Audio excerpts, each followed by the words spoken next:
Concluded. The member for Rankin. Thank you, Mr Speaker. My question is to the Prime Minister. Yesterday the Prime Minister said, and I quote, "The challenge of JobKeeper is that businesses will form views about those employees who they will be able to keep on longer term and those who they will not." End quote. Why won't the Prime Minister just be honest and tell the Australian people how many jobs he will end in September? The Treasurer has the call. Well, thank you, Mr Speaker. Thank you, Mr Speaker. Well, JobKeeper is supporting more than 3 million workers, Mr Speaker. More than 3 million workers, Mr Speaker, across gymnasiums, across Treasurer will just not-for-profit pause for a sector. second. The level of interjections is too high. I'm giving fair warning to everybody. Treasurer can just mute for a second.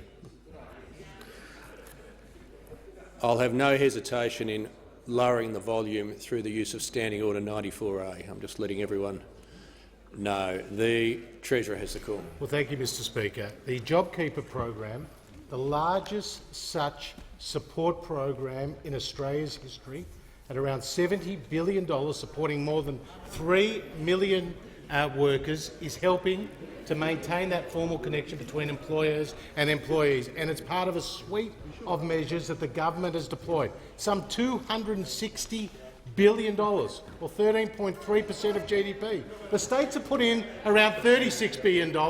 We have contributed in terms of economic support some $260 billion. Now, Mr Speaker, we have said that when it comes to the future of the JobKeeper program, we will undertake a review that Treasury is currently conducting. But, Mr Speaker, I'm asked about jobs, and I point the member for Rankin to the ABS weekly payroll and jobs data that was out today, and it showed that the total payroll jobs increased by 1% through May, and that payroll jobs worked by females increased by 1.4% through May compared to 0.4% for males, Mr Speaker. And when it talked about younger workers, who, like female workers, have been really badly hit by this COVID crisis, it made the point that payroll jobs in this final week of May increased by 2% for those aged under 20 compared to 0.4% for all jobs. Now, Mr Speaker, that's a reflection of the fact that some of those sectors where young people and women